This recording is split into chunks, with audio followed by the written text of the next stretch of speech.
Today, I know David is having some back trouble, and maybe it's out of sympathy, but a few minutes ago, I started having back trouble.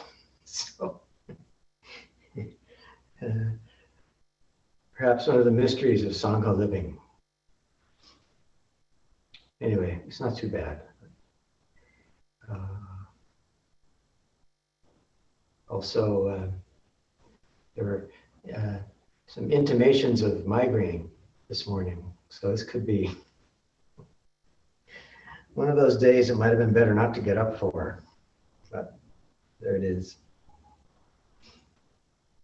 We'd like to, after the talk, have a very short ceremony, and we hope you will stay. It's Dogen's birthday. Tai-san was kind enough to buy us a cupcake that we can present, and we'll chant the harmony of difference and equality, and that'll be that. So please stay with us if you can. Well, thank you. I'd rather not look at the big picture of me, so thank you. That's good. When Dr. Jivachandra also looks rather monastic. He's all wrapped up. Looks very cozy.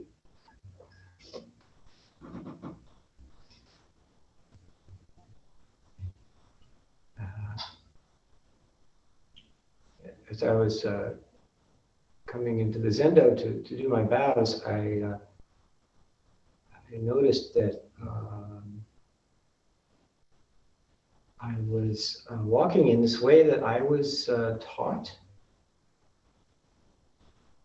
I don't know if they teach that sort of thing anymore, but there's a way of planting the foot so that there's basically no sound, except possibly some friction with the floor, whatever it happens to be. Pretty much you put the ball of the foot down first. And usually the way we walk is with the heel first. I don't remember exactly now whether I was taught that first for the Zendo or for tea ceremony. But this is the sort of detail that undergirds the practice of Zazen, which of course our birthday boy taught us about.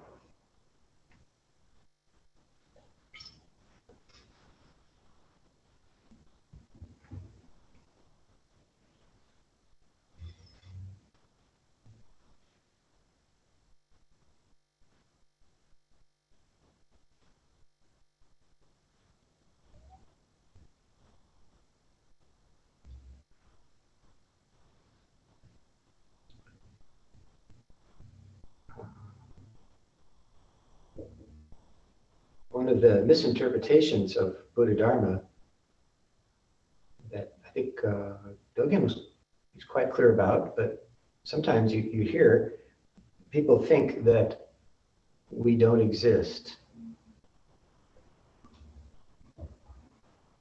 or if we do, we should somehow get rid of that.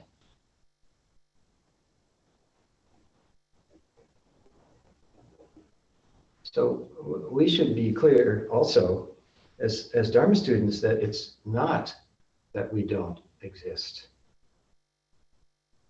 It's that we don't exist in a way that requires the elaborate ontological defenses we have developed over eons.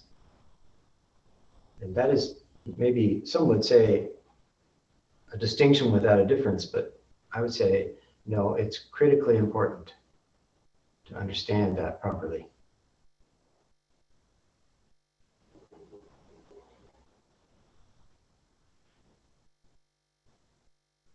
So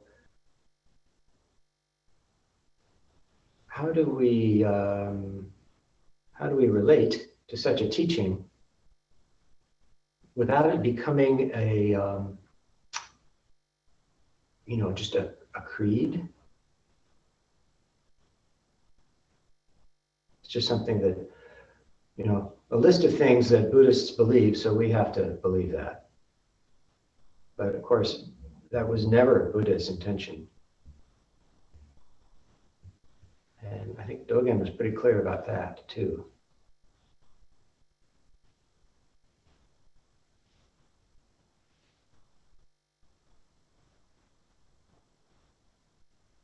So I have not been impressed with various projects I've heard about to dismantle, the person and jettison some parts of it so that one can be in the world as this kind of luminous being that everyone else would be very impressed by. Because, they say, well, see, that person over there has no ego. It's like, wow, how did they do that? Well, they did such and such a practice and they dismantled their ego. Now they don't have one. Like, oh, I see. Well,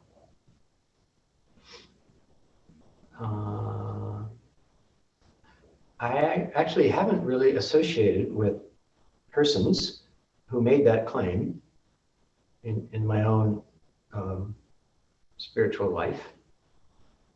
So I don't want to disparage anybody. But if you wish to meet someone with no ego, you can visit any one of a number of institutions for the incapacitated, shall we say. You can find some people there with no ego, at least no functioning ego. And that should demonstrate to you that, oh no, that's not what Buddha meant at all.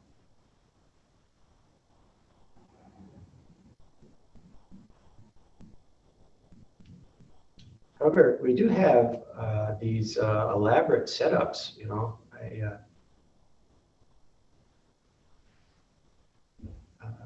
I've been wasting a fair amount of time being seduced by the YouTube universe, to which Brother Cato introduced me, and it has irresistible fascination.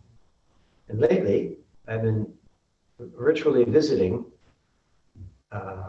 medieval fortresses, the ones that remain, that is. And they have, all of these elaborate defenses. There's the moat and the drawbridge and the portcullis and the arrow slits and the battlements for pouring boiling oil on people. And those very clever spiral staircases, which if you're attacking, you have to attack with your left hand, which is a problem for a lot of attackers. Whereas the defenders upstairs, they can use their right hands. So we have various defenses that we have also constructed.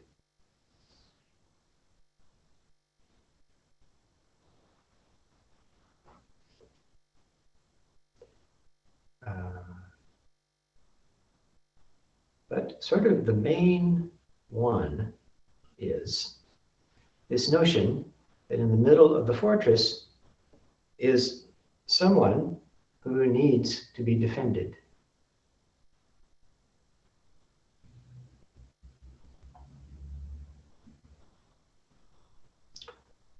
The king or queen or duke or duchess or somebody is in there and needs defending.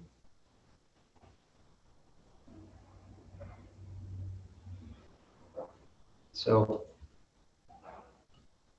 Ancestor Dogen said, well, how about this? Why don't we sit down, sit very still, get comfortable and balanced, and in a kind of unprejudicial way, try to see who is actually there.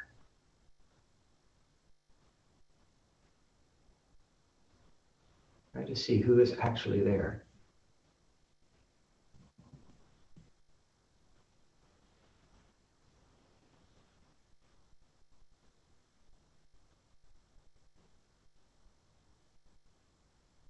And lately, I've been talking about that instruction in terms of following the stream to the source. Some of you have been to a recent Dharma talk, maybe, where I mentioned that.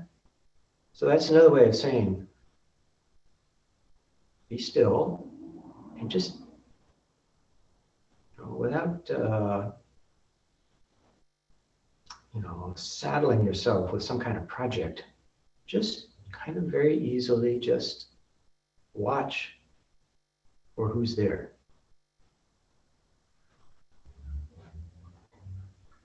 And if you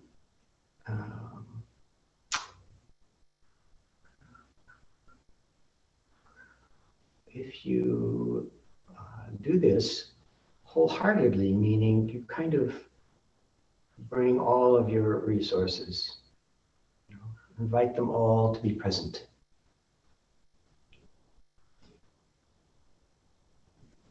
You will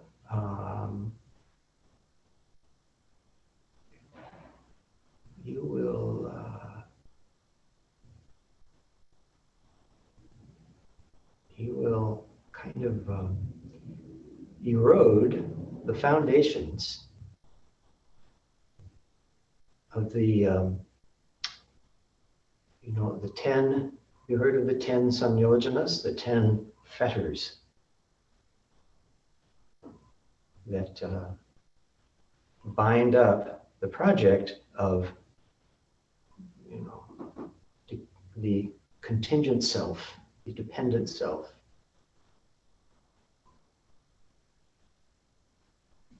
And you may recall, as I've said before, all you have to do is cut through 3 of them, and you will become what Buddhists used to call a stream enterer.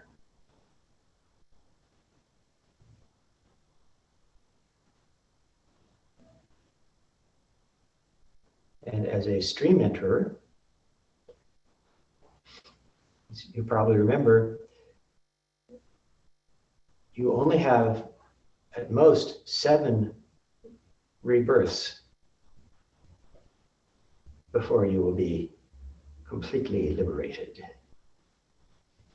That's pretty good, only 7, considering how many you have already had. And the first fetter is the one that is most potently affected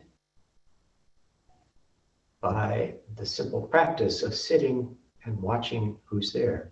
And the first fetter, anybody remember? Number 1. Almost sounds like it should be number 10, but no, it's number 1. Nobody? Oh dear. Well, the number 1 is, in Sanskrit, is Satkaya Drishti, or the view of a permanent self.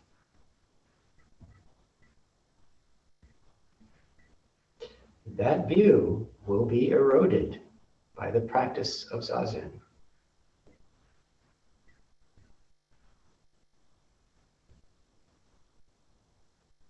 To the point where you will no longer trust your assumption that there is there's someone who is, permanently here.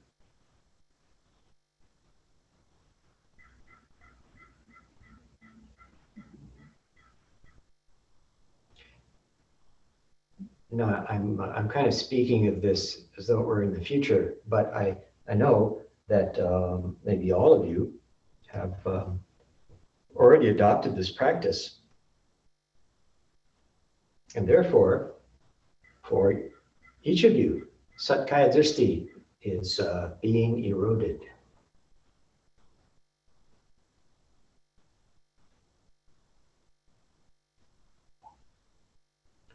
Now, compared to that, the other two of this trio, the first three, are, seem like not such a big deal.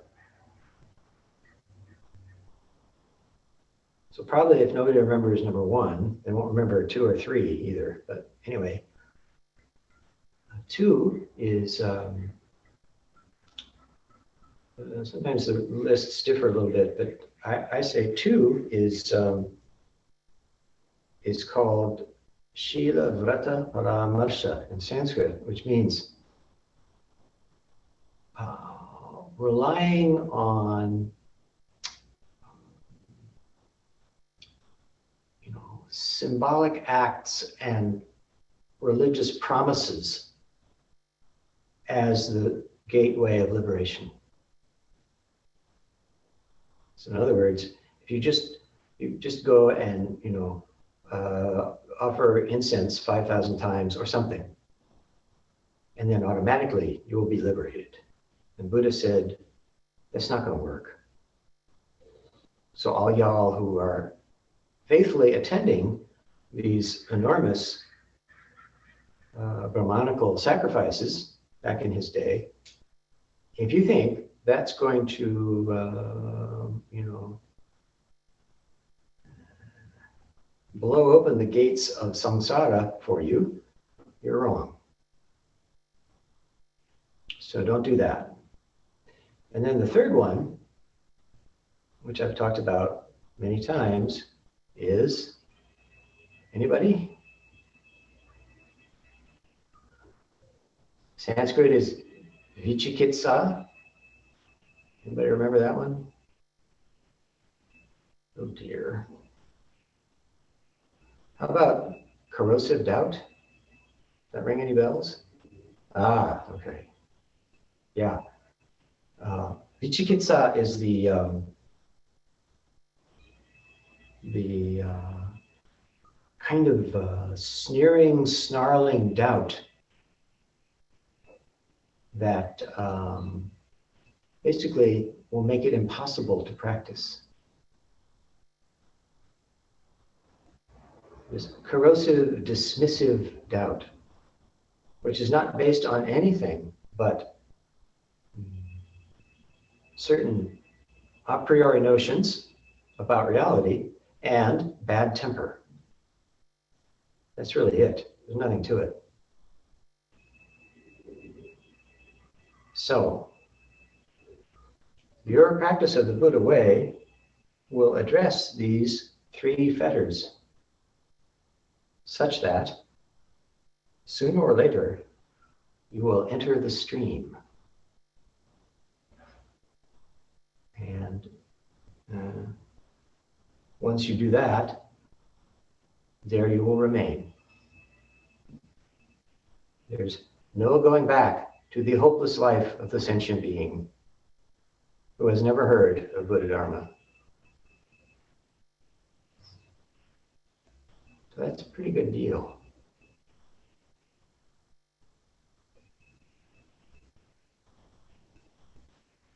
And really, all we have to do is wholeheartedly sit there and try to see who it is.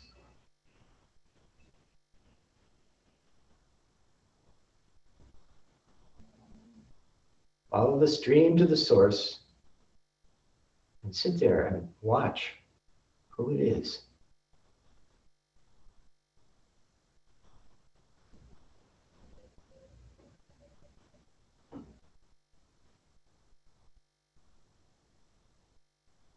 So we have our birthday boy Eihei Dogen to thank for this remarkable insight into Buddha Dharma.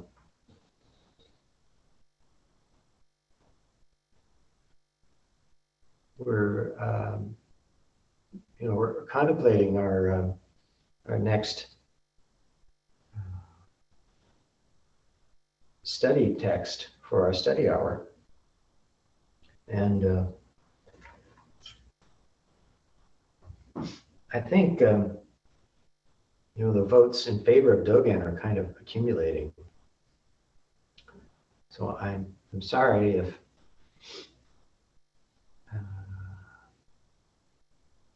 well, first of all, not all of you come to study hour. I understand that. But if some of you do come to study hour, are if you feel despair at the thought of studying Dogen again, I understand, but I really think it'd be worth the effort.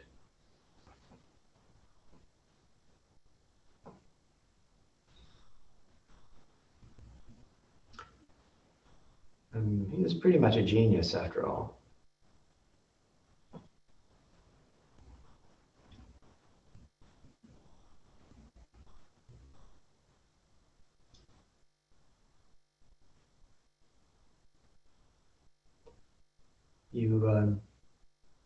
Maybe you remember the beginning of his seminal essay, Actualizing the Fundamental Point. That first section is a magnificent summary of Buddha Dharma.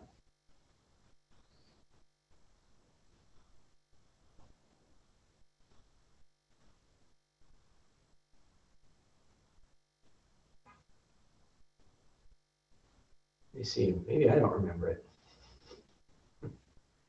That's the one that goes, as all things are Buddha Dharma. Remember that? There is, how does it go? As all things are Buddha Dharma, there is delusion and realization, practice, birth and death, Buddhas and sentient beings. That's phase one. And let's see, phase two is as the myriad things are without abiding self, there is no delusion, no realization, no Buddhas, no sentient beings, no birth and death.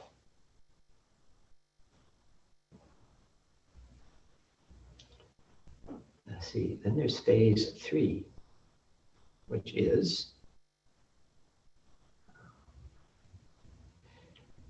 Buddha's way is basically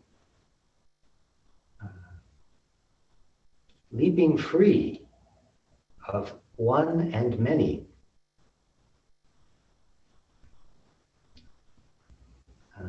Therefore,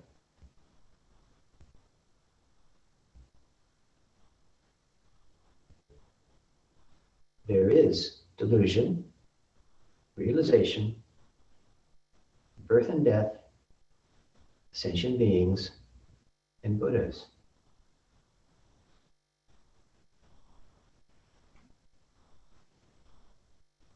And then there's like the footnote, where he says, however,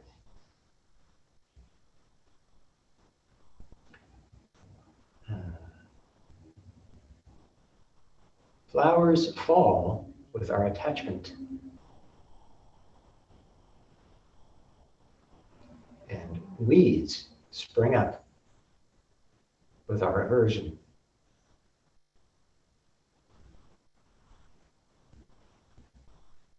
So there it is, a Reader's Digest summary of Buddha Dharma, which I recommend everyone memorize and recite it to yourself as you wander through your day.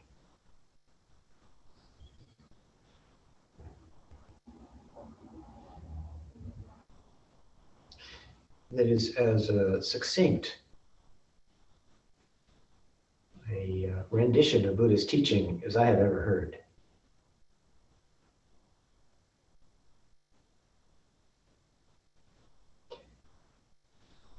Of course, you can be much more elaborate. And, well, I guess sometimes that's helpful. So that's just the beginning of one essay, of which he wrote, I don't know, in excess of 100, plus hundreds more little talks he gave to his assembly.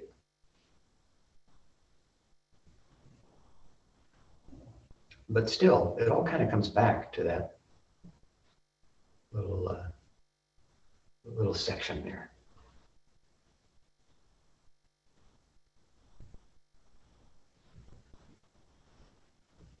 And he recommends the posture of just sitting as the perfect vantage point to see the truth of that.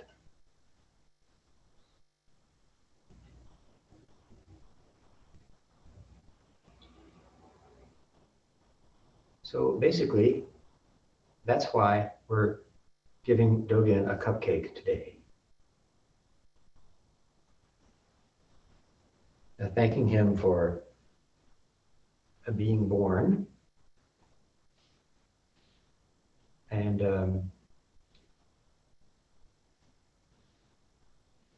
if he has been reborn someplace nearby, we'd like him to come and visit again, or at least I would.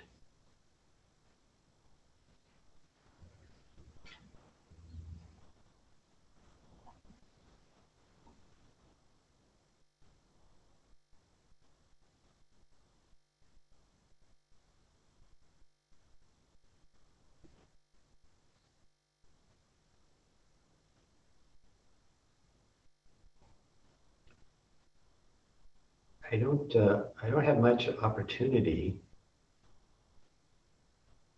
to, for instance, teach people how to walk. That requires I realized too late, a very particular environment. Kind of like a tea room, tea ceremony. Kind of like that. Where it's possible to be, let's see, either intimately respectful or respectfully intimate in such a way that people will be just kind of open to those teachings rather than feeling, imposed upon or regimented or something.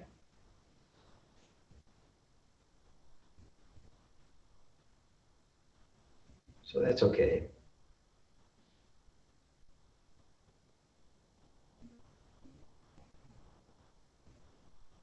I was looking at some of my death poems. We're supposed to write a death poem every year. And I noticed that just about all of them, there's a little tinge, a little touch of sadness there. A little kind of autumnal feeling, which maybe that's not inappropriate.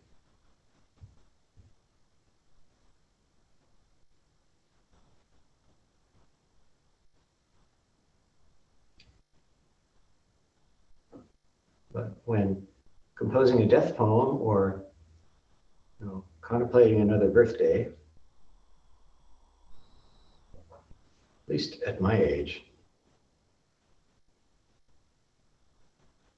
maybe it's okay if a little bit of kind of what if happens. What if I'd only that sort of thing.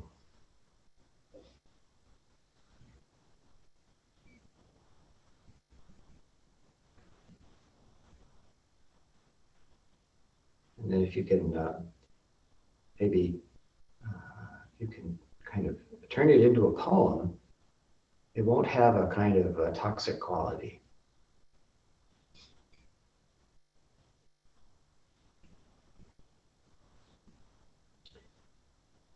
Towards the end of my father's life, he was doing that a lot, and it definitely got very toxic.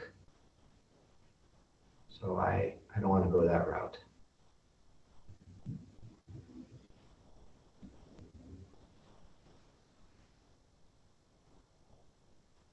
So instead, I will, much as I can, I will keep returning to the Zendo and walking quietly. I'm sitting down with you all and just watching who's there.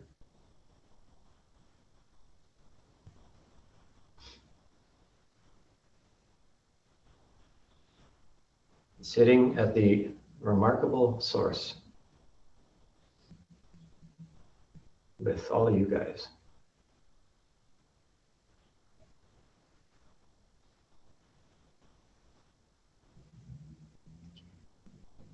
Okay, well, I see the cupcake sitting over there, waiting to be presented. But in the meantime, if anyone has a question or a comment, please send up a flag.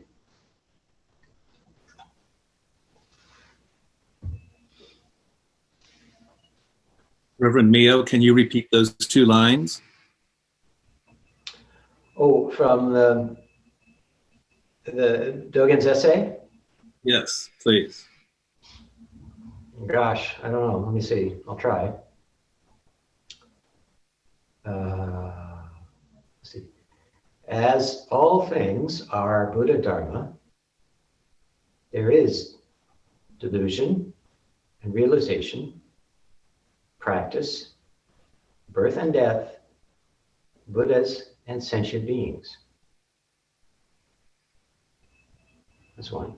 2.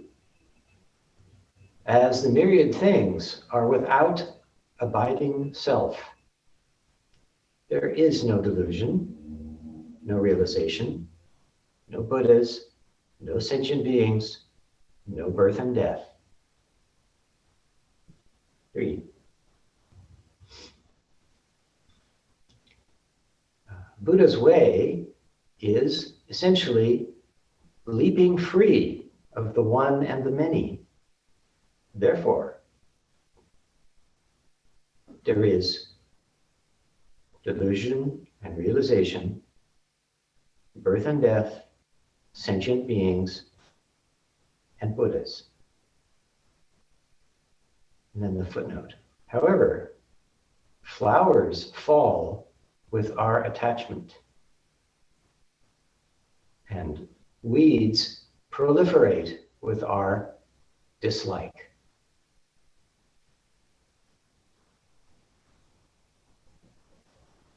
Okay? Thank you.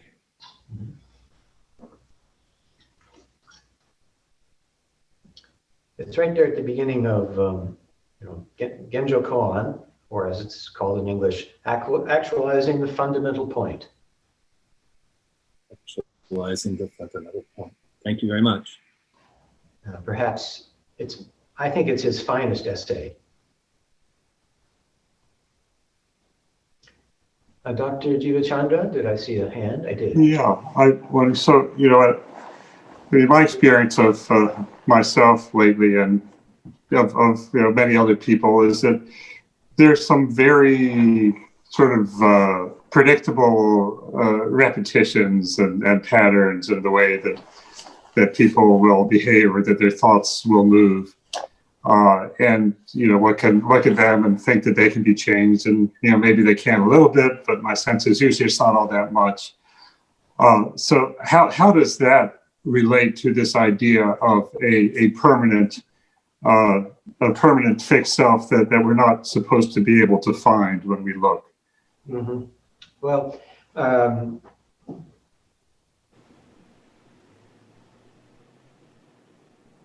repetitious phenomena in this body-mind are perhaps the basis for the assumption that there is a permanent critter in there.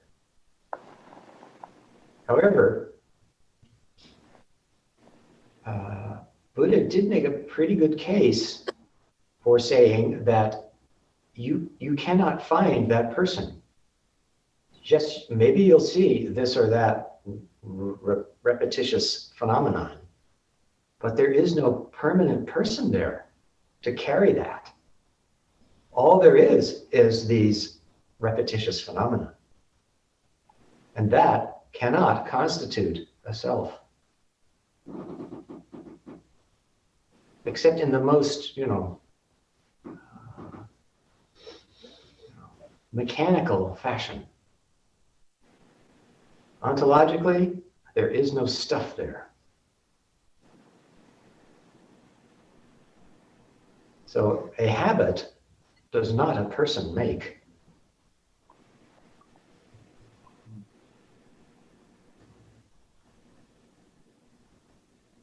And in my experience, to the degree that one begins to see that that is so, the collection of patterns begins to slip and slide. And it turns out, gee, they're not graven in stone at all. But if you think they are, then, well, that may be how the world looks. But I don't think you think they are.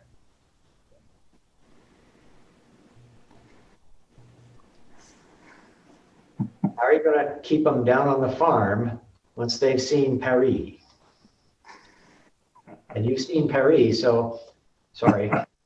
So, In fact, you used to live there. yeah.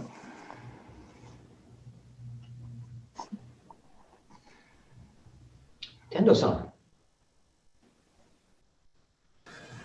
Okay, I don't mean for this to be unfriendly.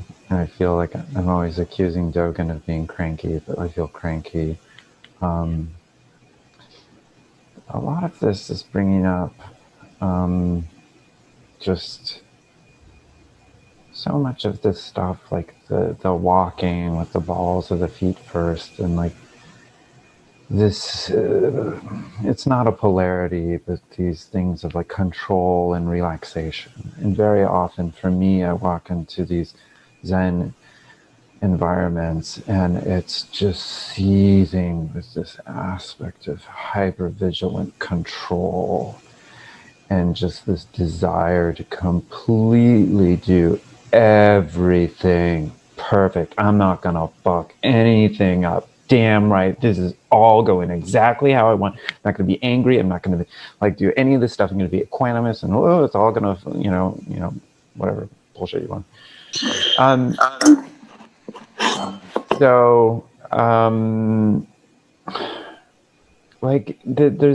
then like the popular conception is this very relaxed, like water trickling sort of thing. And that sense of like, I went to a tea ceremony once and I was horribly uncomfortable. Part of it is like, how I sit or my body or postures or things like that. Like culturally, it just did not translate as relaxing to me whatsoever. Mm-hmm. So this sense of like sitting and allowing things to come up, if I'm in the midst of ravenous grasping control, I don't imagine, the things sort of falling away in the midst of that. And how do you see these different how do we, you know, I don't think you can cultivate relaxation. How do we, you know, present ourselves to just be there, letting the stuff fall away in the midst of all these things that can be so challenging, like that. I'll just do this last bit and I'll stop.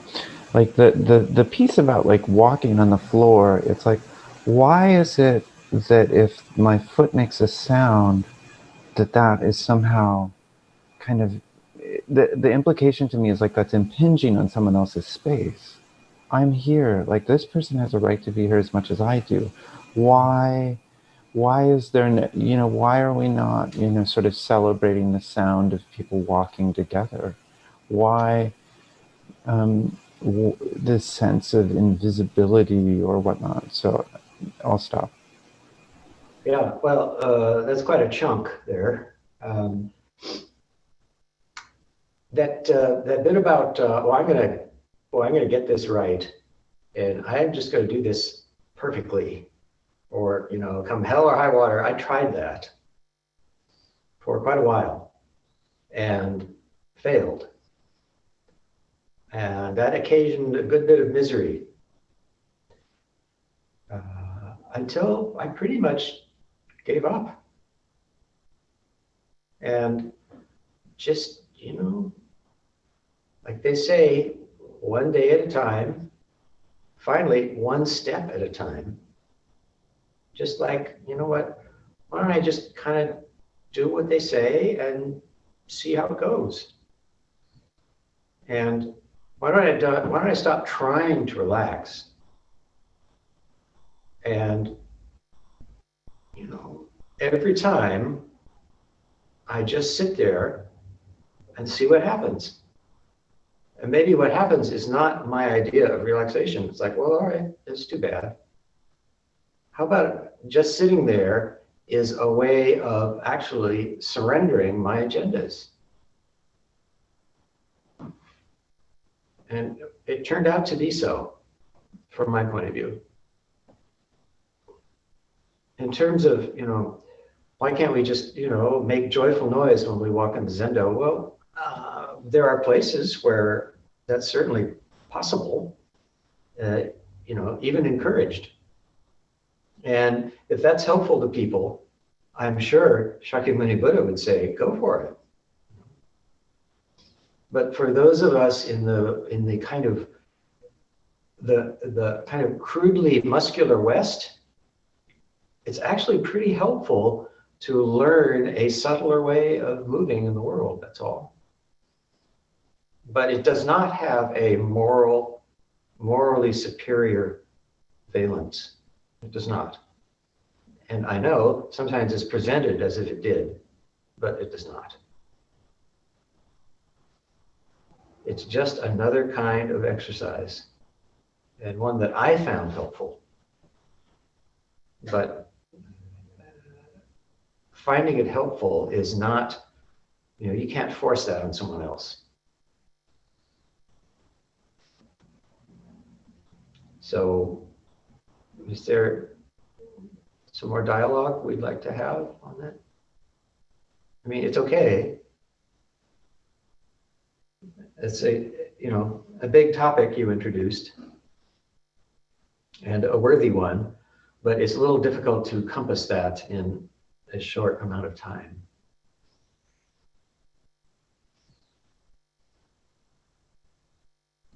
But I would say, once again, finally, there is something deeply peaceful about just sitting and watching what happens. So I tend to, you know, promote that.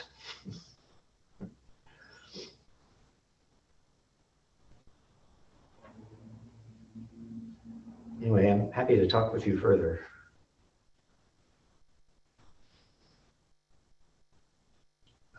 Jonathan. Thank you. I appreciated Chris's question. It made me laugh too. Yeah. And which I think is healthy. Yes, quite. because, well, honestly, I wonder about that myself because I don't think it's the intention of these forms to come across that way, but I think in fact they do oftentimes, or that can happen in Zen practice places. The thing that brought to mind for me is the second fetter that you mentioned. It seems that it's not that the forms in themselves are bad, I don't think they are, but I think that it seems to be pretty easy to get caught up in them in a way that's kind of doing what that second fetter is saying not to do. Yeah. For some of us, that may be inevitable. And it was inevitable for me. And I thought that actually, as I said, my teacher likes to say, doing stuff the specific way in the Zendo, that way is arbitrary. But that there is a specific way is not arbitrary. That there is a specific way is training for the body mind. And that seems to go way, way, way back in our history. But that it's that particular way of walking or sitting, that's arbitrary. But for us to step into that kind of training is not arbitrary and seems to do something to us. But I was very attached to it. No, that way. No, that's wrong. That's bad. That's the way. And I did that. And sometimes I fall into that still. I'm embarrassed to say. But that's not what was intended. Did you want to say more? Yeah, I appreciate that. I mean, I think it seems like that's an important awareness to have. It is. And I don't know, I kind of hesitate to say this, but this is just my opinion, of course, and I don't mean to sound judgmental, but I probably will. Maybe I am being judgmental, in which case I'm sorry. But I practiced with someone at Zen Center who did all these things perfectly. And in my opinion, he's one of the worst human beings I've ever met. So, of course, that's my opinion. That's my judgment. Yeah. Well, yeah, something's not quite right there. You're absolutely right. So, one day at a time, I keep saying, and I was fortunate in that my teacher caught me at it. And if there hadn't been such a person to catch me at it, well, I don't know what would happen.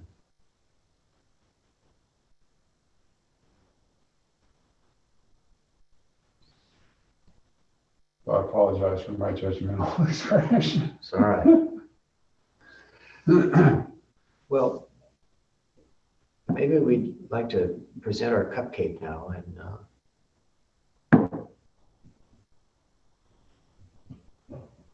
and then we'll make a joyful noise unto the Lord, as the psalmist says. Is that okay for now?